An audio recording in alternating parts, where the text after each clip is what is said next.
حکومت کی کون سی چیز ایسی تھی جو آپ کو سمجھ نہیں آتی تھی؟ آپ کے مسلمان ہونے پر آپ کے خاندان اور دوستوں کا رد عمل کیسا تھا؟ جاپان میں آپ کو اپنے مذہب پر عمل کرنے میں سب سے بڑی مشکل کیا پیش آتی ہے؟ پھر وہ مجھ سے پوچھنے لگے تم ابھی تک مسلمان کیوں ہو؟ اسلام چھوڑ دو۔ میں نے کہا نہیں، میں ایسا نہیں کر سکتا۔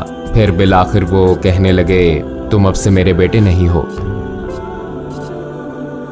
احمد معینو کون ہے؟ السلام علیکم ورحمۃ اللہ وبرکاتہ۔ میرا نام احمد معینو ہے۔ میرا پیدائشی نام ناؤکی ہے۔ میں جاپان سے ہوں۔ بنیادی طور پر میرا تعلق آئیچی سے ہے جو جاپان کے وسط میں ہے، اور آج کل ٹوکیو کے قریب چیبا میں رہتا ہوں اور ٹوکیو میں کام کرتا ہوں، اور میں جاپان مسلم ایسوسی ایشن کے 4 اماموں میں سے ایک ہوں۔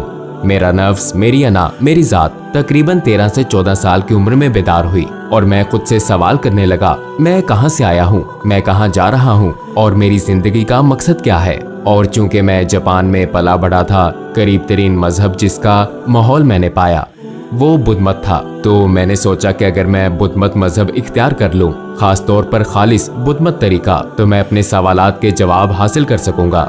ایک مرحلے پر تو میں نے مذہب کے ذریعے سچائی ڈھونڈنے سے ہار مان لی، لیکن پھر مجھے میلبورن آسٹریلیا جانے کا موقع ملا بطور ایکسچینج طالب علم تقریباً 1 سال کے لیے۔ پھر الحمدللہ وہاں قیام کے دوران میں ایک مصری خاندان سے ملا۔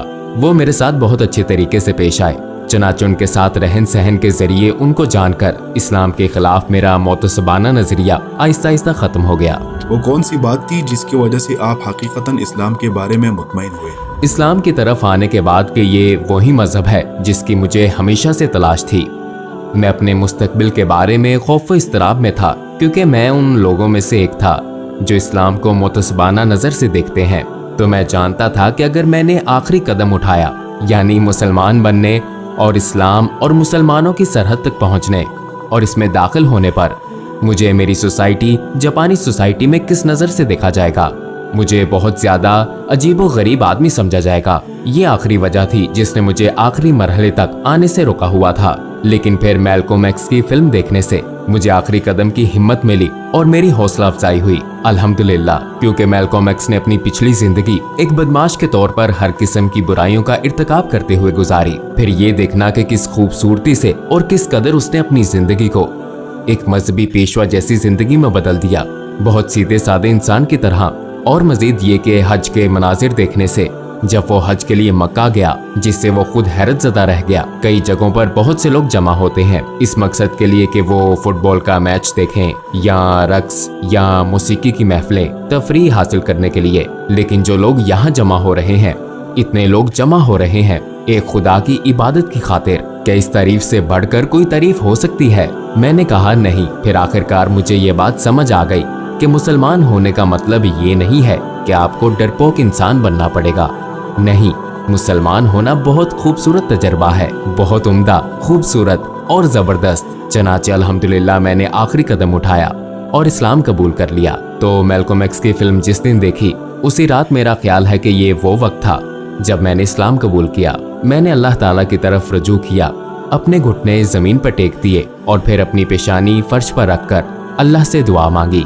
آپ کے خاندان اور دوستوں کا آپ کے مسلمان ہونے پر کیا رد عمل تھا؟ ہاں، وہ غلط سمجھتے تھے۔ میں نے اپنے والدین کو اپنے اسلام قبول کرنے کی کہانی الف سے یہ تک سنائی، لیکن انہوں نے غلط سمجھا، اسی لیے شروع میں کوئی ایسی پرابلم نہیں تھی۔ لیکن پھر جب جاپان میں سماجی حادثے پیش آئے، ظاہر ہے کہ یہ اوم نامی ایک جنونی ہجوم کی وجہ سے تھا، وہ لوگ جنہوں نے ٹوکیو کی سب وے ٹرینوں کے اندر قاتلانہ زہر پھینکی، حالانکہ اس کا اسلام سے کوئی تعلق نہیں تھا۔ انہوں نے عقیدہ رکھنے، کسی بھی مذہب سے تعلق رکھنے کے خلاف ایک بہت ہی منفی تصویر پیش کی۔ پھر جہالت کا معاملہ اور مسئلہ سامنے آتا ہے، یا اسلام کو نہیں جاننے کا۔ انہوں نے سمجھا کہ اسلام ایسا ہی ہوگا، ایسے جنونی لوگوں سے ملتا جلتا۔ جب میں اپنے والد سے کویت میں تعلیم حاصل کرنے کی اجازت لینا چاہتا تھا عربی زبان سیکھنے کی خاطر، میں پہلے ہی اوساکا میں عربی زبان کی تعلیم دینے والی ایک یونیورسٹی میں داخلہ لے چکا تھا، تو انہوں نے کہا نہیں۔ پھر وہ مجھ سے پوچھنے لگے تم ابھی تک مسلمان کیوں ہو؟ اسلام چھوڑ دو۔ میں نے کہا نہیں، میں ایسا نہیں کر سکتا۔ ابا جان دیکھیں، جب سے میں مسلمان ہوا ہوں، کیا میں پاگل ہو گیا ہوں؟ کیا میں پہلے سے برا ہو گیا ہوں؟ اندر سے وہ جانتے تھے کہ ایسا نہیں ہے، ان کا بیٹا پہلے سے برا نہیں ہوا۔ پھر آخرکار کہنے لگے کہ چلو تم اب سے میرے بیٹے نہیں رہے، तो ये बहुत हैरानकुन बात थी।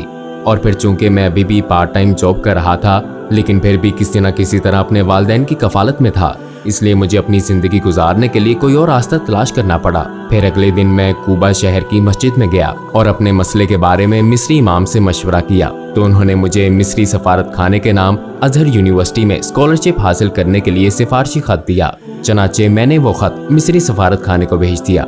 फिर अपने वालिदैन के पास वापस गया और अपने वालिदैन के साथ बिल्कुल पुरसुकून माहौल में बैठा। और फिर मैंने देखा कि मेरे वालिदैन मुझे दोबारा कबूल कर रहे हैं, तो अल्हम्दुलिल्लाह। क्या उनमें से किसी ने आपके बाद इस्लाम कबूल किया? अस्सलामुअलैकुम भाइयों और बहनों, हमने देखा है कि हमारे 80% नाज़रीन बशमूल इस वीडियो के ने हमारे चैनल को सब्सक्राइब नहीं किया है। जैसा कि आप जानते हैं, हम एक गैर मुनाफा बख्श तंजीम है और हमने अपनी वीडियोस पर एड्स बंद रखी हैं। लिहाजा हम सिर्फ इसलिए कह रहे हैं ताकि सच्चाई को फैलाया जाए। ये एक छोटा सा अमल लग सकता है, लेकिन इंशाअल्लाह ये बहुत से लोगों के लिए रहनुमाई का जरिया होगा। आइए अब सब्सक्राइब बटन पर क्लिक करें और एक साथ चलें अब्दियत की तरफ।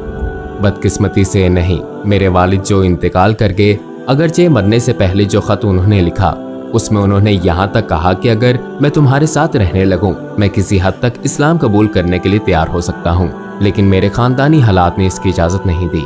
बुद्ध मत में कौन सी चीज़ ऐसी थी जो आपको समझ नहीं आती थी? आपको बुद्ध मत में क्या नहीं मिल सका? उनमें से एक चीज़ दूसरे जन्म का नजरिया है।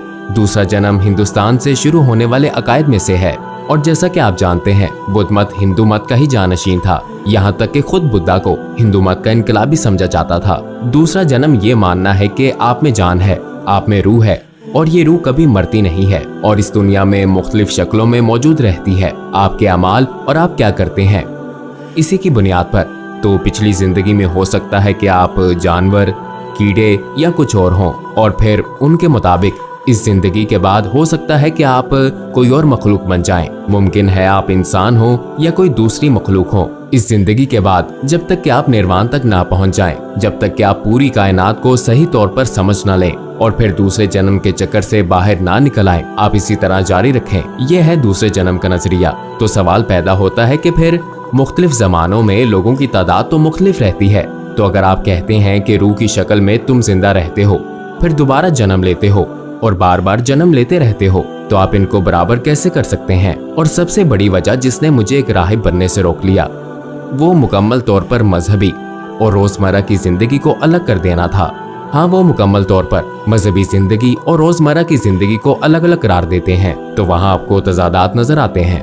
अगर कोई जापान में इस्लाम तलाश करना चाहे और गूगल में इस्लाम के बारे में कुछ सवालात लिखे, तो उसे क्या जवाब मिलेगा? खैर, बहुत से हो सकते हैं, इस बुनियाद पे कि वो इस्लाम को जानने में कितनी गहरी दिलचस्पी रखता या रखती हैं। लेकिन बहुत बदकिस्मती से कुछ किताबें मौजूद हैं जो किसी मुस्तशरिक की लिखी हुई हैं, जिसका मकसद जापानी लोगों में इस्लाम के खिलाफ नफरत फैलाना है। वो किताबें बदकिस्मती से आजकल की एक बेहतरीन सीरीज के तौर पर दस्तयाब हैं, लिहाजा मुमकिन है कि ये वो पहला मवाद हो जो उन्हें मिल सके।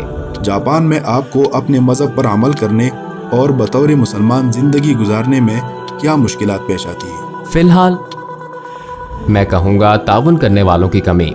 मसलन अल्हम्दुलिल्लाह मेरे 5 बच्चे हैं, लेकिन जैसा कि आप जानते हैं कि हमारे पास मेरा मतलब है कि मुझ समेत मेरा खानदान 7 अफराद पर मुश्तमिल है। मेरे खानदान और रिश्तेदारों के दरमियान वाहिद मुसलमान हम हैं। ऐसा ही मेरी बीवी का मामला है, तो हमारे खानदान नहीं है। खानदानों के हाथ जो ख्याल रखें बिरादरी का। हाँ, यहाँ तक कि वो कम्युनिटी जहाँ मैं रिहाइश पजीर हूँ, चिबा के क्योटो नामी जगह में, जहाँ निस्बतन ज्यादा मुसलमान रहते हैं, लेकिन मेरे देखने में मुसलमान नमाज के औकात में जमा होते हैं, लेकिन अपनी निजी जिंदगी के लिए मुझे उनमें कोई राब्ता नजर नहीं आता। जानते हैं, आप रोजमर्रा की जिंदगी में दूसरे मुसलमानों के साथ ज्यादा मेल जोल नहीं करते। नबी करीम सल्लल्लाहु अलैहि वसल्लम की कौन सी अच्छी सिफत थी जिसने आपको सबसे ज्यादा मुतासिर किया? उनकी रहमत, खास तौर पर उस वक्त जब वो ताइफ से वापस आ रहे थे। ताइफ के लोगों को दावत देने की कोशिश कर रहे थे, लेकिन उन पर पत्थर फेंके जा रहे थे, और इस अमल के खिलाफ जब उन्हें फरिश्ते की तरफ से ये पेशकश की गई कि उनको कुचल दिया जाए, तो उन्होंने क्या कहा? सुभान अल्लाह, बराए मेहरबानी ऐसा मत करना, शायद उनके बाद ऐसी नस्लें आए जो एक खुदा पर ईमान लाने वाले हों। सुभान अल्लाह। आपने इमाम बनने का इंतखाब क्यों किया? क्योंकि कोई दूसरा नहीं कर रहा। सुभान अल्लाह।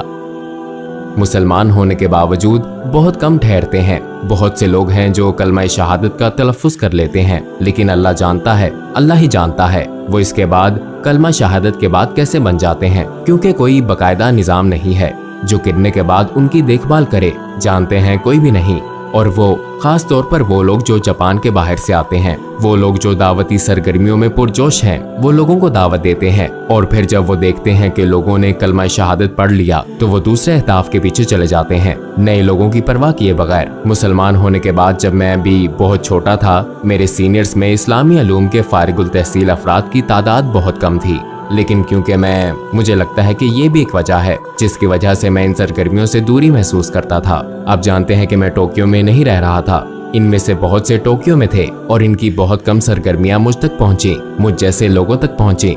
तो मैंने खुद से सवाल किया, हालांकि उन्होंने इल्म हासिल किया और उन्हें ये मौका मिला कि वो अल्लाह का दीन सिखाएं, मुझ जैसे लोगों को जो उस वक्त नौजवान थे, वो जरूरत के मुताबिक काम नहीं कर रहे, जानते हैं वो नहीं कर रहे। लेकिन जाहिर है बाद में मैं समझ गया कि हर एक की अपनी जिंदगी है और वो अपनी रोजमर्रा जिंदगी के मामलात में बहुत मसरूफ हैं, लेकिन उस वक्त वो अच्छा काम नहीं कर रहे और बहरहाल वो अपनी पूरी कोशिश नहीं कर रहे। फिर अगर करने वाला कोई नहीं है तो मुझे ये करना पड़ेगा।